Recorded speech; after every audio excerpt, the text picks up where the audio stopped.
नमस्कार दोस्तों, मैं अनीता कुमारी और आप देख रहे हैं भक्ति कथा हिंदी। आज भाद्रपद संकष्टी चतुर्थी की पावन कथा को सुनते हैं। भाद्रपद मास के कृष्ण पक्ष की चतुर्थी तिथि को संकष्टी चतुर्थी कहा जाता है।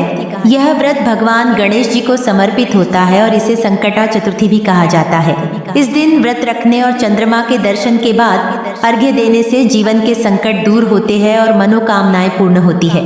बहुला संकष्टी चतुर्थी पर चंद्रमा उदय होने से पहले भगवान गणेश की पूजा की जाती है और बाद में चंद्रदेव की। इस दिन गणपति बप्पा की पूजा का शुभ मुहूर्त 12 अगस्त 2025 को रात 8 बजे से 8:45 रहेगा।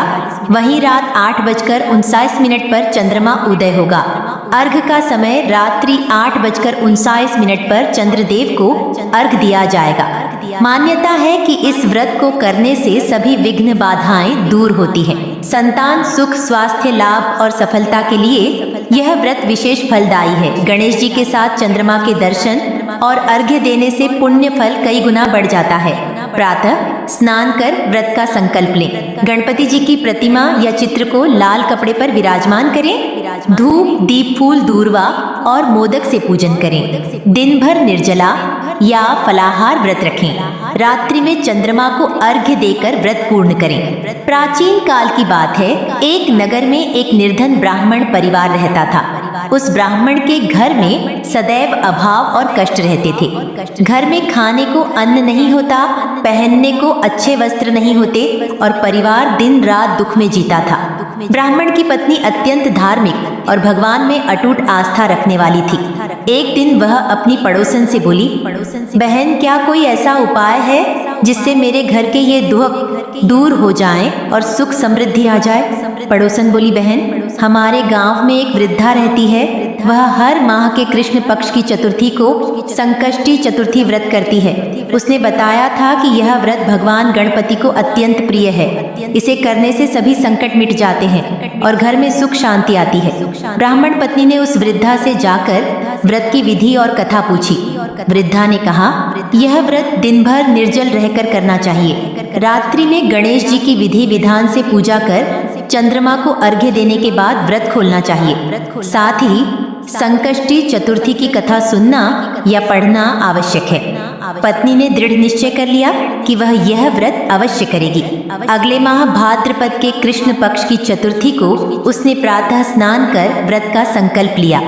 घर में लाल कपड़ा बिछाकर उस पर गणेश जी की मूर्ति स्थापित की। धूप, दीप, लाल फूल, दूर्वा और मोदक अर्पित किए गणपति के मंत्रों का जाप किया और दिन भर निर्जल रही। रात को चंद्रमा उदय होने पर उसने चंद्रदेव को जल अर्पित किया और संकष्टी चतुर्थी की कथा सुनी। कहा जाता है उसी दिन से उसके घर की हालत बदलने लगी।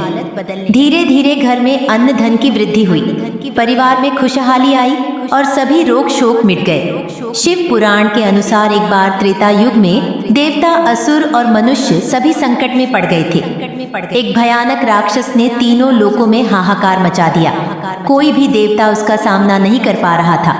तब माता पार्वती ने अपने पुत्र गणेश जी को बुलाकर कहा, वत्स, तीनों लोग संकट में हैं, जाओ और सबको इस संकट से मुक्त करो।